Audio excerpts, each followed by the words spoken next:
솔직히 말하자면 코인 선물하면 99%는 깡통을 차게 되어 있습니다. 내용이 자극적이긴 해도 거짓말은 절대 아닙니다. 정말로 이것 때문에 대부분의 코인 투자자분들이 깡통, 즉 전재산을 손절하게 되는 경우가 발생하는데요. 무엇이냐 하면 뇌동매매 때문입니다. 아마 많이들 들어보셨을 거예요. 시사 경제용어 사전에도 올라가 있는 단어죠. 남들이 모두 매수를 외치니 나도 모르게 매수 버튼을 누르고, 남들이 모두 매도를 외치니 나도 모르게 매도 버튼을 누르게 되는 거죠. 쉽게 이야기하면 근거 없이 남의 말만 듣고 매도, 매수를 하는 습관을 말합니다. 아마 여러분도 한 번쯤은 경험해 보셨을 거예요. 이러한 뇌동매매를 반복하게 된다면 무슨 일이 일어날까요? 맞습니다. 대부분의 분들이 예상하셨듯이 계좌 잔고가 점점 녹아드는 상황이 발생하는 거죠. 만약 내가 50% 손실이면 100%를 복구해야 합니다. 켈리의 법칙에 따르면 승률이 일정 수준 넘어가지 않는 이상 모든 매매는 거래소의 수익이 넘어갈 수밖에 없는 구조인데요. 흔히들 똥에 죽는다고 하죠. 따라서 뇌동매매는 반드시 줄여야 하는, 없애야 하는 안 좋은 습관입니다. 그렇다면 어떻게 해야 줄일 수 있을까요? 오늘은 이 방법에 대해 말씀드려 볼까 합니다. 끝까지 보시면 분명 계좌는 우상향하실 거예요. 뇌동매매 없애는 두 가지 방법, 크게 두 가지가 있는데요. 하나씩 설명을 드려보겠습니다. 1번, 나만의 원칙 정하기. 우선 첫 번째는 나만의 거래 원칙을 정하는 겁니다. 원칙은 다양합니다. 반드시 어떤 상황이든 분할 매수,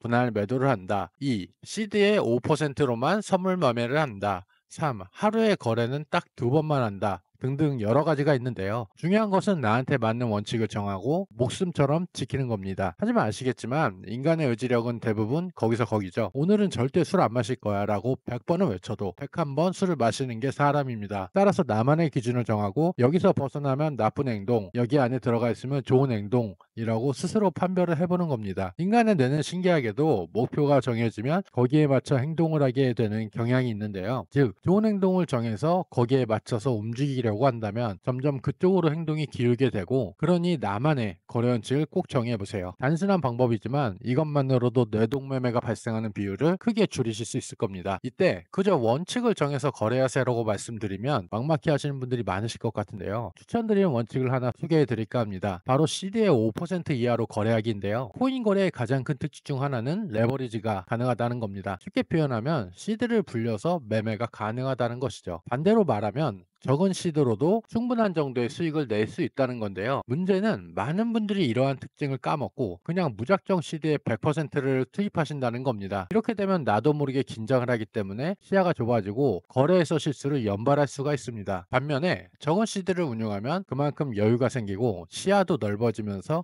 안전한 매매가 가능하오니 꼭 시드의 일정 부분 5% 이하로만 거래를 해보시기 바랍니다. 이 근거를 가지고 매매하기. 두 번째는 근거를 가지고 매매하는 것입니다. 앞서 말씀드렸지만 오른다, 내린다 등의 50대 50 확률로 찍기와 같은 거래를 하는 건 도박과 다를 바가 없습니다. 그리고 잘 아시겠지만 도박장에서 돈을 버는 것은 도박꾼이 아니라 카지노입니다. 50대 50이라면 버냐 안 버냐의 문제이지만 카지노에서는 수수료가 붙기 때문에 확률이 최소한 49대 51로 기울게 돼요. 횟수가 많아질수록 결국에는 지는 게임이 되기 때문이죠. 거래도 마찬가지입니다. 결국에는 모든 거래소가 수수료를 부과하기 때문에 홀짝처럼 매매를 하게 된다면 확률상 질 수밖에 없는 게임이 되는 거죠. 반대로 근거를 가지고 적어도 승률을 52대 48 정도로 만들 수만 있다면 횟수가 지속될수록 이기는 게임이 됩니다. 최근 코인 시장의 변동성이 커서 투자가 어려우신 분들이 많을 거라 생각됩니다. 하지만 반대로 변동성이 높은 시장에서 돈을 버는 사람은 분명 존재합니다. 트레이딩을 제대로 배워보고 싶다면 고정 댓글 문의 링크로 연락주세요. 감사합니다.